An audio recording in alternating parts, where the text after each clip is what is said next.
Hey, good morning, everybody. Good morning. Thanks for joining us this morning. Coming from the heart of Cheshire East. That's right. Beautiful Wilmslow on this autumn morning. Doesn't get much more gorgeous than this. Yes, because we are in Wilmslow. We're in Wilmslow. We're We actually are. in Cars Park, in the cars. In the cars. We are in the cars. This is the beautiful place where we've been meeting as a church as well after church. Yeah. During lockdown. Oh, it's beautiful here because, beautiful. you know, the hot news right now is... The hot news is we're here. We are the latest residents of Wilmslow of SK9. We have officially SK9ers. moved into town. We've moved into town. Wow, We have. What a week. Well, what a month. Oh, It's been crazy, huh? solicitors, We've letters. lived between boxes, haven't we? We've been living out of a suitcase for the last 2 weeks. We've been Yeah. ready to get here Yeah. for the last 2 weeks, and there's been a lot of It's things needed been a signing. And journey. it's been a journey, but we're here. Yes, we're here here, on and the you ground. guys have helped us and Oh, support us, yeah. brought us food. Thanks so much. You've helped lift stuff. I Yeah. mean, thank you So so blessed. much for such a warm Yeah. welcome. Yeah, we just feel so welcome, especially those Yes, who've made we us do. meals. Like you say, who've made us meals and dinners and stuff. We really Yeah. appreciate it. And now we're actually here. We can't We're believe it. here. We live just a stone's throw from this place. We do. This is almost our back garden right here, kind of. Yeah, This and is we're great. quite excited about what God's doing in this We place are. and what He's about to do. Yeah, we really feel excited about the future and what God's gonna Yeah. what God's gonna do. So yeah, it's so good. But we've got a great program lined up this morning. We do. Today on the live stream, we've got Matt Williamson leading us in some songs song. in a few moments' time. And something really Right. special today, we've got our life group hosts who are going to come and share about their life groups and what they're doing. And they're starting next week, can you believe it? Yeah. It's mid-October Yeah, already. can't wait to hear. So watch this space for that. Yeah, But the real exciting thing today, Chris, is Oh, we're going to introduce in a few moments' time our good friend, our mentor, that's right. Dr. Nic Harding is going to share into the life of the church this morning, and more than that, he's going to really minister into the life of the nation, I believe. This guy's got an amazing calling ministry on his life, spanning 45 years of church leadership. Yeah. And in fact, we're so excited because this week Yeah. from Amazon, we got this. This is his latest book, The Bride, the Church that Jesus died for and is coming back for. Got to admit, we've not read it yet. We're in the No, process of reading it. Starting. Well, we know him personally as well, don't we? Oh, we do know him personally. He's just been such a blessing in our lives. He's really, spoken into our lives in the last couple of years. Yeah, and mentor and in his work with Kairos Connection, the church planter of Frontline Church in Liverpool, Together for the Harvest. This guy, hang around. Do not touch that remote control. Do Yeah. not move away from your computer or your phone. You're going to be so blessed to hear what he's got to minister Yeah, I'm into our excited. lives today. Very I'm pumped, inspiring. excited. Very inspiring. Yeah. So hang around and stay tuned for that. Yeah. But first we're going to go First, over. we're going to go over to Matt. Matt's going to lead us into a song. He's going to minister to us. Enjoy this. And we'll come back to you we'll be back later. very soon.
creation suddenly articulate with 1,000 tongues to lift one cry. Then from north to south and east to west, we hear Christ be magnified.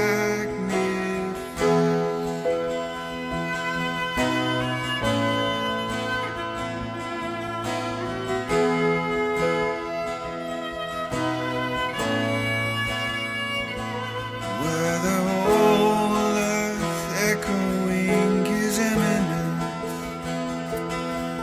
his name would burst from sea and sky. From rivers to the mountain tops, we dear Christ be magnified.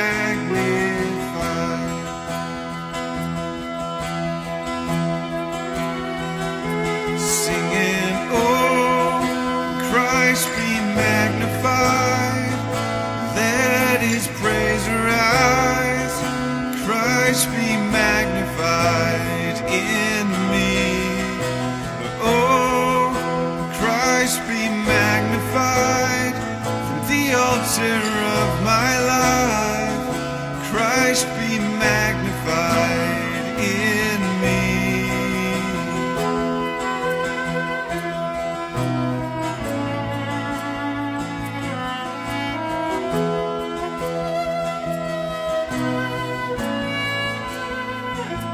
And every creature finds its inmost melody, and every human heart its native cry.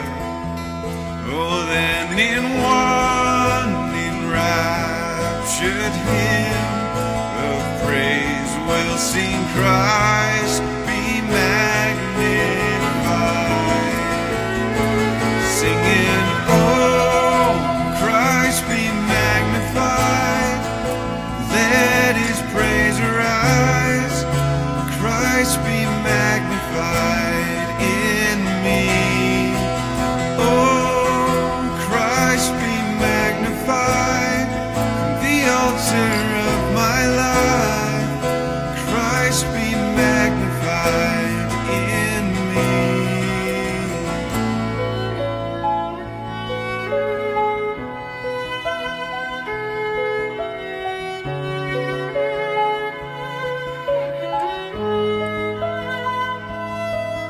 And I won't bow to idols. I'll stand strong and worship you. If it puts me in the fire, I'll rejoice 'cause you're there too. And I won't be fooled by feelings. I hold fast to what is true. If the cross brings transformation, and I'll be crucified with you. Because death is just the doorway into resurrection life. And if I join you in your suffering, then I'll join you when you rise. And when you return in glory with all the angels and the saints, then my heart will still be singing, and my song will be the same. Singing, oh, Christ be magnified. Let his praise arise. Christ be magnified in me.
Hi everyone, I'm Gemma and we are at the Rock Cafe at the Undercroft. The Rock Cafe runs on a Wednesday, Thursday and Friday after school, and we've got some of the year 8s and 9s over here. Can you see them? I'm just going to ask them some questions about what they love about Rock Cafe. Oh, okay, Adam, can you tell us what is your favourite thing about Rock Cafe? Hanging out with my friends. That's cool. Anything else? The people here that work. The people that work here, who's your favourite person that works here? Matt. Of course it is. Of course it is. Okay, this is Maria. Maria, what about you? I like that there's no judgment. No judgment? You can say whatever you want and do whatever you want. That is cool. Okay, you in what? The food here, boys. The food! Sorry, I'm a bit fat.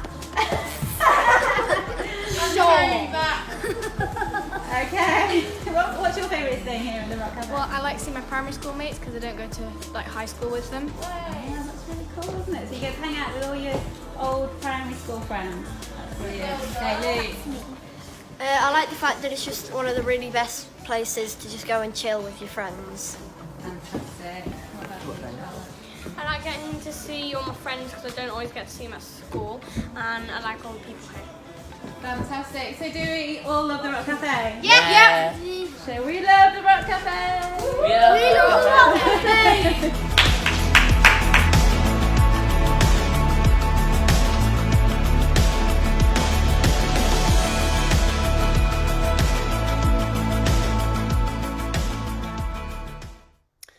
Hi folks, it's great to be with you today. I've spent the best part of my life, 47 years about, dreaming of what the church could be. I've just written a book, in fact, called Bride, and the subtitle of that is Becoming the Church That Jesus Died For and Is Coming Back For. This has been the passion of my life since I was 19 years old. My name is Nic Harding, and I am married to the wonderful Jenny. We've been married for 45 years. We have 4 daughters, 8 grandchildren. We live in Liverpool, and we love Jesus. When I was 19, I went on a short-term mission with YWAM, Youth with a Mission. It was my first experience of what I now call a family on mission, or a missional community. There were about 15 of us, maybe a few more, living on a houseboat on the canals of Amsterdam. And we spent our summer living in community, enjoying shared life. So we all had our own jobs. I think mine was cleaning the toilets every day.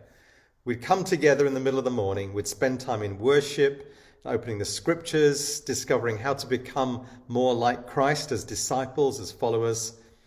We'd worship together. And then in the afternoon, we would go out on the streets and we would look to find unsuspecting bypassers with whom we could share the gospel in our very inadequate way. God blessed it, and it left a deep impression on my life for what this kind of lifestyle of church could look like. Jenny was also on a YWAM mission, my wife, that summer. And she came back, and we were both equally excited about what it meant to live fully for God, on mission for God, part of a family of believers on mission together. And we quickly found ourselves established in a house church on the edge of Bristol in a housing estate, just a dozen or so people who'd come to faith recently. And we spent the next 18 years growing with that family. And discovering the gifts that God had given us, discovering deep friendship, and discovering what it meant to live on mission together. That church grew from a dozen people in a front room to about 700 people over that 18-year period. And I had the privilege of planting a number of congregations around the city until eventually God called us out from there. He called me to leave my general practice. I'd been a GP for 10 years. And we moved to the city of Liverpool to plant a brand new church. We had a dozen people that had come with us all together. So once again, we were a dozen people in a front room just praying and fasting every week, sharing our meals together, asking God, Lord, where are you sending us? Who are the people you want us to reach? Over the next 20 years, that church grew from a dozen people in a front room to about 1,000 adults and kids into what's now known as Frontline Church. And I had the joy 5 years ago of handing that church on to younger leaders. And I just have the best life ever. I get to spend time with other churches, helping them, trying to figure out how to put mission and discipleship back into the hands of ordinary church members, becoming the engine of church life, helping to build communities of believers as family on mission, figuring out where God's sending them, how he's sending them, to whom he's sending them, and helping those believers become confident in making disciples and growing as disciples. Now, obviously, we're in a completely unknown, unparalleled situation in terms of COVID and lockdown. And I appreciate that changes the whole nature of the way we're trying to do church. And so what I'd like to do today is just for a few minutes to share a few thoughts on what church could be.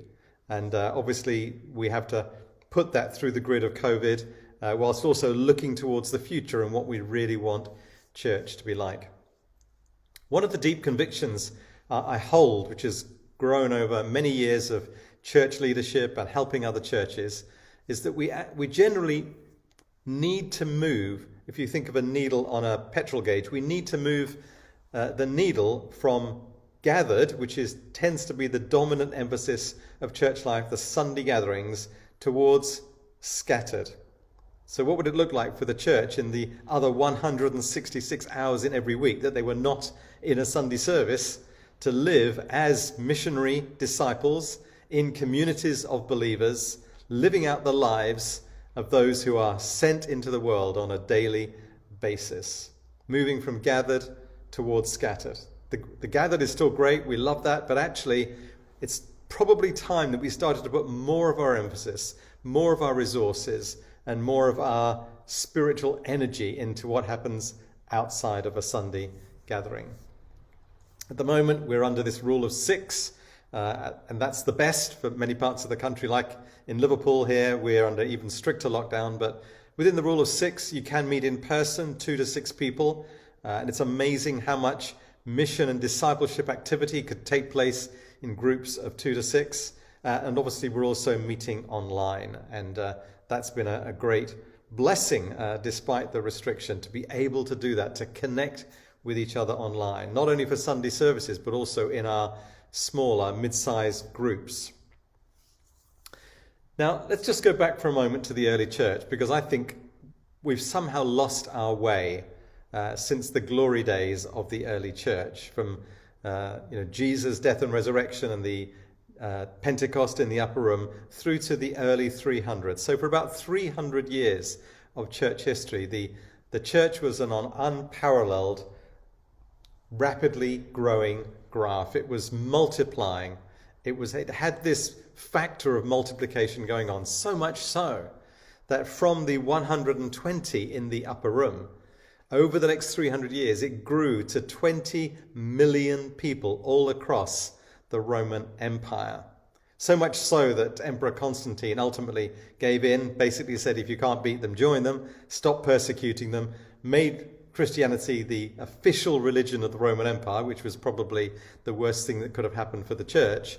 But that was the measure of the success of the early church. They had something in their DNA. They had a whole way of being and doing church. And if we look at those scriptures in Acts 2, particularly from verse 42 through to 47, we see a number of things. We see that they had a 3-dimensional life. And sadly, often when we do things outside of our Sunday gatherings, particularly when we have this kind of sort of home group mindset, which has been typical of churches for the last 50 years, I would say it's very 2-dimensional. So what do I mean by 3-dimensional? When we look at that early church, we see that they were growing up in their relationship with God. They spent time in worship. They spent time devotionally. They spent time in prayer. They spent time growing in love with Jesus, becoming more like him through growing as disciples. They spent time with one another.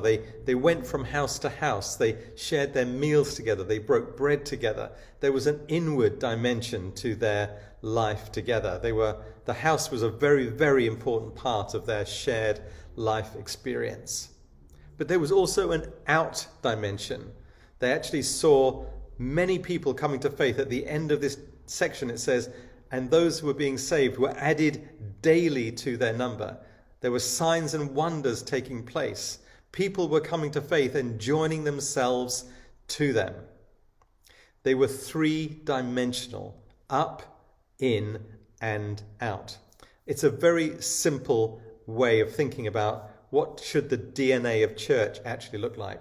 Whether you're a small group, whether you're a mid-sized group, whether you're a congregation, a church that's all across a town or a city, that DNA of up, in, and out is an incredibly useful way of thinking about church. I'm going to show you a very short animated video which talks about how this was Jesus' pattern, because when we think about mission and discipleship, we think about Jesus and how he lived with his disciples. It's always good to go back to how Jesus did things. And in this little animation, you'll see that he lived out these three dimensions of up, in, and out.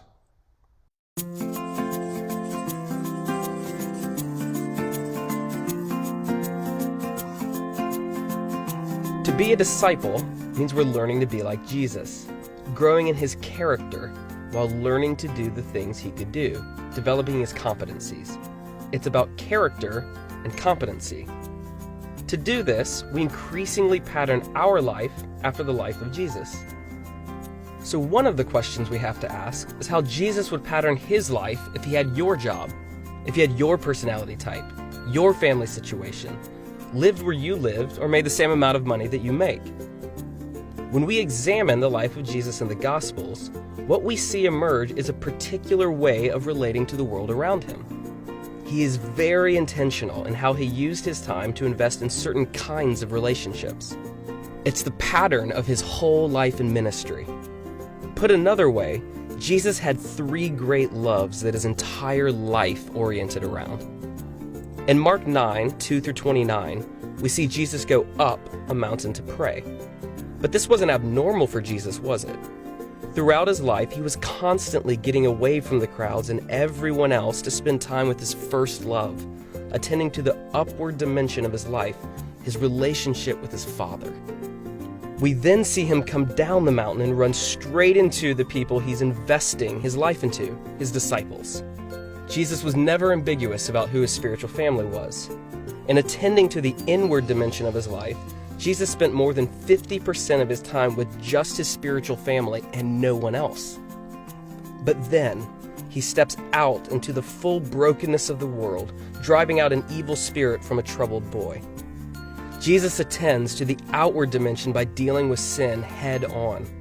He's concerned with how sin affects individuals, how each person is separated from God because of their sin and doomed because of it. And he's concerned that when you get a bunch of sinful people together, they create systems of sin and injustice. Sin creates individual problems and communal problems. Jesus stepped out and brought hope to both. Three great loves. He was deeply connected to his Father. He was constantly investing in those his Father had given him to disciple and to be spiritual family with.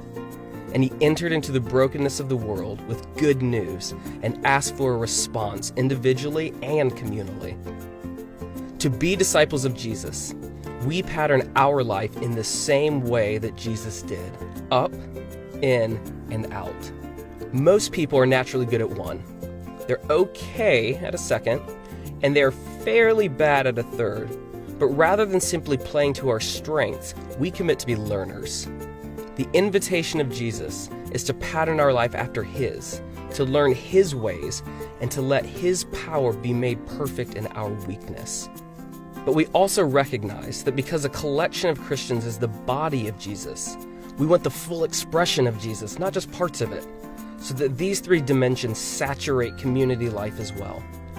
Whether it's a group of 8 people or a group of 8,000, when a group of people is committed to truly being the body of Jesus, the Holy Spirit begins stoking the fires of a red-hot center by which people can't help but be drawn into the warmth of. When we have a spiritual family, learning to live into up, in, and out in a communal way, people the Lord has prepared can't help but be drawn in because this community is the gospel made visible.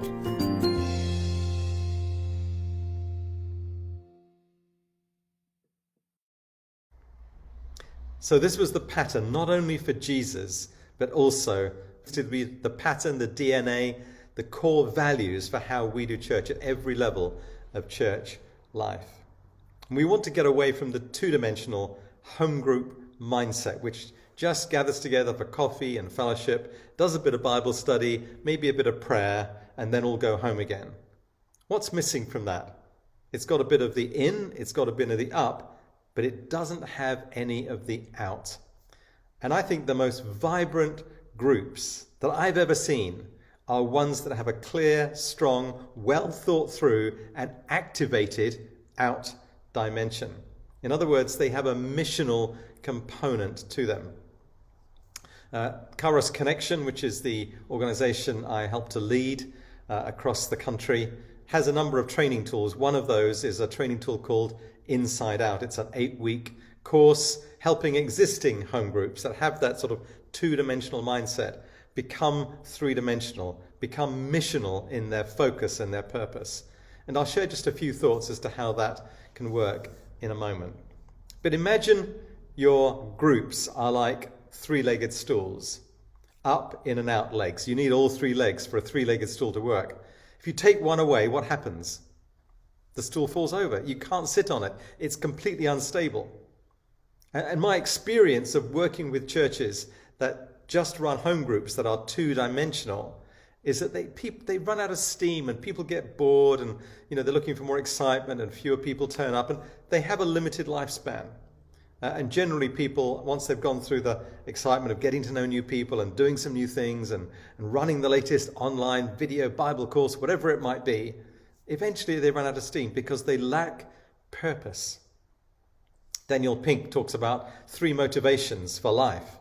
He particularly applies this to the workplace, and you can see his TED talk on this.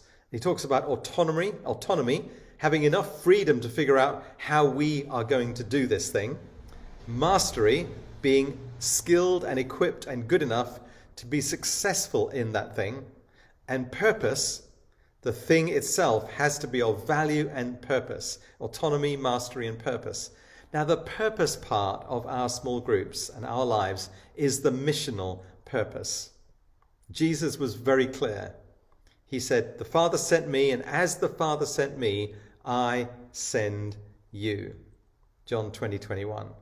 He said to his disciples that the Son of Man has come to seek and save that which was lost. Jesus was clear that his purpose, his mission was all about reaching people who didn't yet know him. Right at the end of Luke 4, he's had the temptations in the wilderness. He's preached in the synagogue in Nazareth. He's been rejected by them. And he comes to Capernaum, and there he starts to do miracles, and he preaches the gospel, and he comes into Peter's family home, and the people are loving him. And right at the end of that chapter, they ask him to stay in Capernaum. And Jesus says these very poignant words. He said, "No, I cannot stay here because I must also go and preach the gospel of the kingdom in other towns and cities also. For I was sent," for many of us are at work, some of us are looking for work, but we all have a context for our lives. But we have a singular purpose: to seek first the kingdom of God, to be bearers of good news, those who live out that good news lifestyle by what they do and by how they speak. And we want to live that gospel lifestyle. We want to be gospel obedient. We want to live a missional lifestyle wherever we go. We want that to be who we are, not just what we do on special occasions. In Acts 1:8, Jesus said, you will receive power when the Holy Spirit comes upon you, and you will be my witnesses. He didn't say you will go and do witnessing. You see, it's who we are. We are witnesses. We tell the stories. That's what a witness in court does. I was a magistrate for 15 years, and when we had a witness in court, they would come and tell what they had seen and heard. That's what a witness does. The disciples in the following chapters said, we cannot stop speaking about what we have seen and heard. That's the lifestyle of a witness.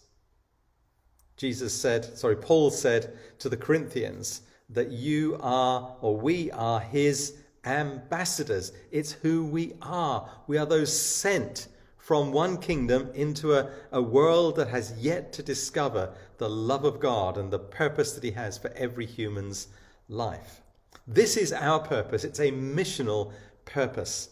And I think as I've worked all around the country and in many other nations, the thing that gives us energy, that gives us life, is a missional purpose.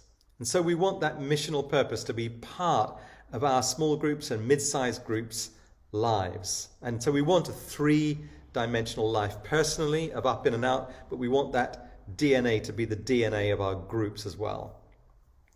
And through the Inside Out course, if that's of any use, there are particular ways of helping a group discover what that missional purpose and focus is.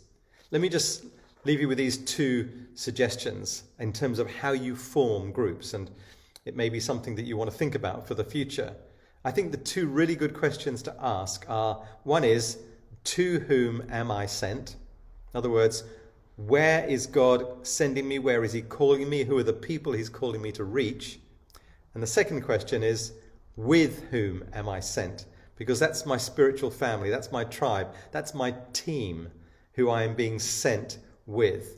And those two questions could form the basis of each group. They would automatically have a missional purpose because they would be people who shared the same or similar missional purposes, and they could work together to reach those people. They could form a team, they could pull their gifts, they could play their different parts, and they could see people come to faith. I think we need both purposeful growth and purposeful activity. We need growth and activity that are purposeful. One's about discipleship, one's about mission. And that's what we're all about. Those are the things that cause us to feel alive, to cause us to feel connected with God and drawing on God's power and his grace on a daily basis. Those are the things that cause us to want to stay connected with each other because we're on a mission together. If you remember the Blues Brothers films, that famous phrase from that film was, "We're on a mission from God." I had a t-shirt with that on for many years. And that's how we want to be. We want to be like a team on a mission from God in our groups. Let me give you a couple of examples. There's down on the south coast, there's a great church that we work with, and they have these different groups. They call them missional communities. That's often what we call them because it helps to define what they're about. They are missional and they are community. And they have this group that have been doing kind of swimming in the sea on a weekly basis all through the year. And they have collected all sorts of others around them who share in that activity. That's the people they are trying to reach. That's their missional focus, people who love to swim in the sea all through the year. And out of that, they've seen all sorts of things happen, like an Alpha course has happened for many of them have joined and come to faith through the Alpha course. They had some baptisms on the beach recently, and they were able to invite their friends from that community to come and be part of those baptisms and hear the stories of those who are getting baptized. So just that's the people they're trying to reach. The people who they're doing it with are others who share in that missional purpose. Another missional community in a northern town in Yorkshire have come together around a shared passion for bicycles. They love to fix up bikes, and they've gathered a group of people who are both Christians and non-Christians, and that's the way that they've gathered them because they're all people that love to fix bikes. And their purpose is to fix them up and sell them on and raise money for charity. So the people they're actually reaching are the others who are sharing in their community to help fix bikes. That's who they're reaching out to. That's their missional focus. And as a side product, they get to raise money for charity, which is obviously a good thing in its own right. In our own city of Liverpool, the community that I'm part of, we have a geographic focus. We're focused on our local neighborhood. And out of that has come all sorts of fun activity, including fixing up people's gardens. And obviously through lockdown, there's been all sorts of opportunities to bless our neighbors, do their shopping, get their medicines from the pharmacy, take those who are housebound to hospital appointments, all sorts of ways that we've been able to connect with our neighbourhood. And I know that COVID and lockdown has provided many people with much more of a neighbourhood focus and a missional purpose for their neighbourhood because of the local restrictions.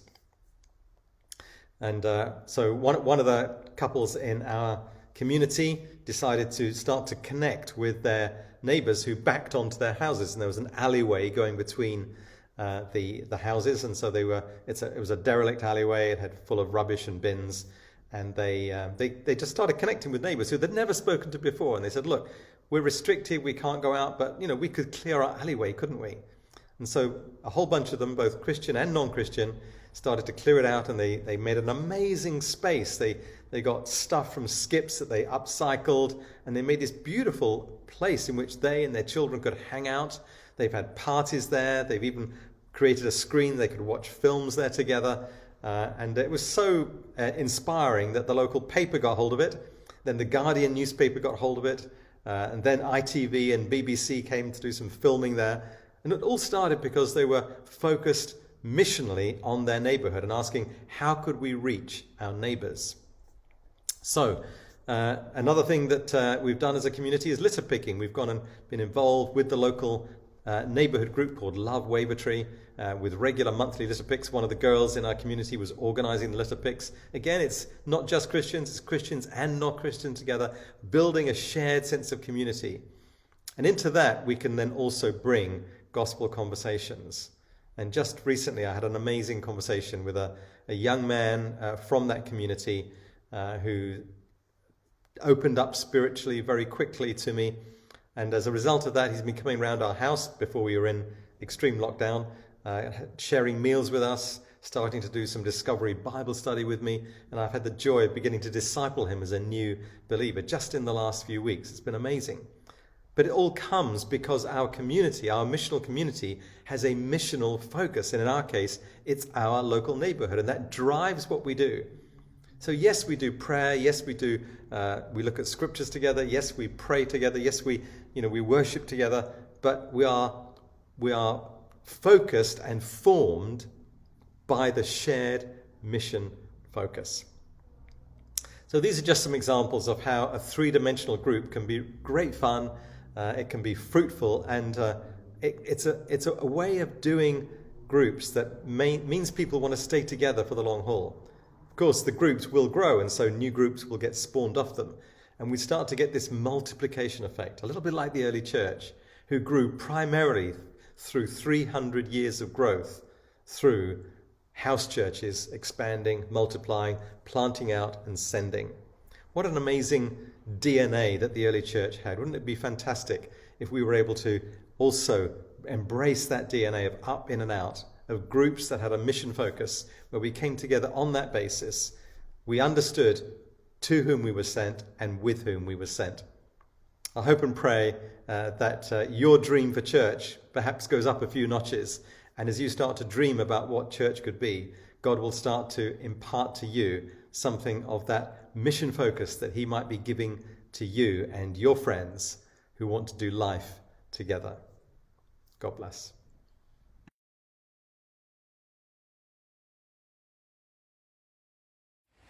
Well, thanks, Nick.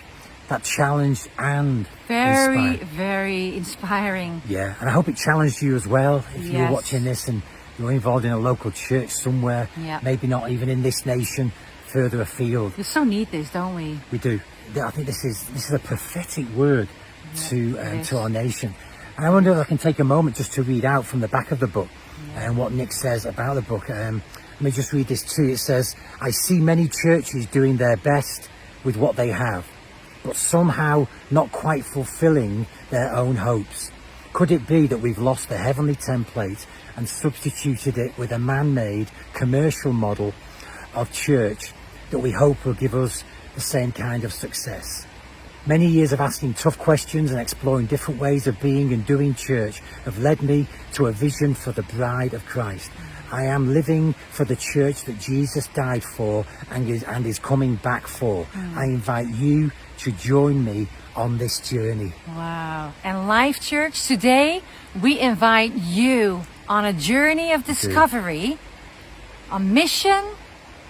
of relationship, Yes. of connection. Connection. Come on, let's get on this journey together. It's not just about life groups or home groups. It's about Yeah. a journey of mission, That's of right. seeing this town, Yeah. of seeing Cheshire East from the north to the south of this area reached for Jesus Christ, and for us to be That's right. all that it means to be the church Yeah, that's of right. Jesus Christ. Yeah. We're excited today. Yeah. We're excited now to launch like officially our own life groups. This week, isn't it? It's this, can you believe it? It's this week. That's right. And so if you've not sent us an email yet, if you've not signed up yet, it's okay. Yeah. There's still time. There's a few more hours of this day left. Yeah. And so we're going to hear right now Yeah, from all the hosts of Yeah. the first 3 life groups, right? right. And they're going to just share, it's just 2 or 3 minutes for each group, just to share their DNA, their heart, their vision for Yes. their group. And if you've not joined one while you're watching these, go to the email. It'll be along the bottom of the screen. Yeah. And get involved. Get connected. We're going to need connection in the season that we're going into now more than we've ever needed connection. true. This is not the time to be isolated. It's not the time to be a lone ranger. This is the time to be connected to the body. That's right. And here's a great way of doing it, joining a life group. So enjoy these presentations. We'll be back next week. So we'll say Right. goodbye. Enjoy this, but enjoy the rest of your Sunday as well. God bless. Bye. Bye.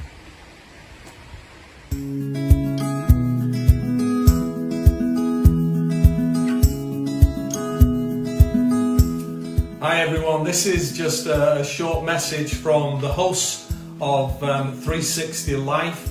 My name's Rog. Marion. Rob. And Jan. That's just in case you don't actually know who we are. Listen, we are super excited and expectant about what God will and can do amongst us as a group. It'll have to start off a little bit strange, as you know, because of the whole lockdown situation. So we'll be doing Thursday evenings, alternate Thursday evenings, beginning at 8 o'clock, going through to 8:45, and that will be starting on Thursday the 22nd of October. But just to give you a bit of a flavour of what you might expect, we're each going to maybe share a little bit of our hopes for the group and what we're particularly looking forward to. So Marion, over to you. Yeah, thanks, Rog. I'm just really excited. I love the title 360 Life, because actually it's our whole life, warts and all, so we can be real with one another, and I hope we will build brilliant friendships as we meet together. That's one real hope. Yes, and for me, I quite agree with my wife. If we ever disagree in the group, well, you can come and help us. But we do love one another, really. And my hope is for real friendship, not just people who are there one moment and gone the next. We'll call it friendship, but it's not really. But if you think I'm being serious, I am. But we're also going to have a great deal of fun. That's what I want, a great deal of fun together. So that's what it's about for me. Yeah, absolutely. Totally agree with you both. I think my real hope is that we'll be transparent with one another and that we can build those deeper connections with one another and share the joys and sorrows one with another and really support one another in that sort of real life that you were talking about, Rob. I think for some of my hopes, as well as those deeper relationships, I'd like to meet new people. I love meeting new people. So it'd be great if especially if there's people out there who don't yet belong to us, don't really know what's going on. We'd love you to connect with us. And I'm a bit of a self-confessed foodie. Yeah. So I'm really looking forward to when we can properly meet face to face. That's some great food together. Yum. Yeah, for me, one of my hopes, it's very simple, it's that you'll love to come back to the group week after week and just grow together in Jesus and develop your faith. In terms of what I might be looking forward to, I'm looking forward to learning from the wisdom and life experiences of others in the group. I'm not always a great one for pleasant, nice, shallow conversations. We've actually recruited some really wise folks already into the group, and if you feel that you can benefit from that wisdom and the kind of things we've been talking about, then we'd love to have you a part of the group. And it's quite simple. You just drop us an email at lcw360life@gmail.com. That's lcw360life@gmail.com. So we hope to see you soon. Bye now. See ya, bye.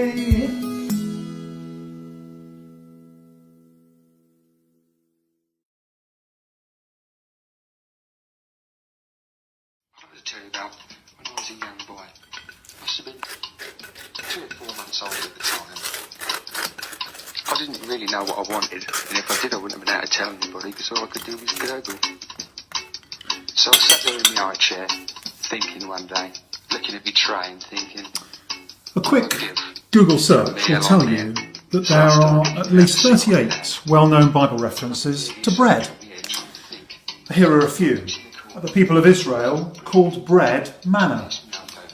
Jesus said, "Let us pray, give us this day our daily bread." And Jesus also said, "I am the bread of life." And the final one, every day they continued to meet together in the temple courts. They broke bread in their homes and ate together with glad and sincere hearts. There are, however, no Bible references to toast. But then that's hardly surprising, given that the electric toaster wasn't invented until 1893. There's so much to choose from. So why toast and not bread? Well, toast is easy, comforting and nourishing. And this group, led by me, Andrew, Sam and Helen, that's MASH for short, will be the same. An easy and relaxed way of living with and relating to one another. A way of finding comfort and support for the everyday things of life in these worrying and uncertain times. And a way of being nourished spiritually, coming together as part of God's family. So, don't be stale, don't be a starch, don't be self-sufficient. And join the Life Church Toast Revolution on the 2nd and 4th Mondays of each month. Tilly, why have bread when you can have toast? Do you want a piece of toast, Tilly? Sit. Good girl. Just toast. See you there. Well, I'll go down the supermarket with me basket in me and I'm walking from one counter to another trying to find the bread. Good girl.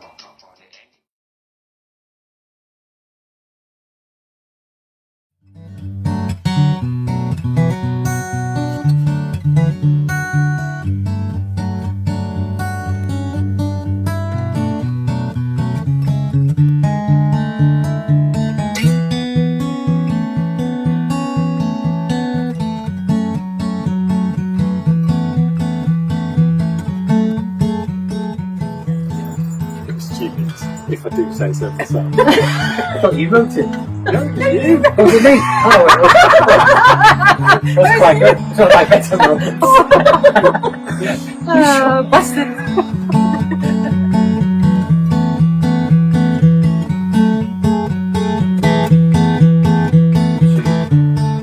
So we're SK9. What's the idea? SK9? It's your idea? SK9. It was Fif's idea. So I thought it was just because it was the first part of the Wilmslow Post. Right, the group, isn't it, about the heart of group? Yeah. I like that. Yeah, I right. like it. And you're in SK9.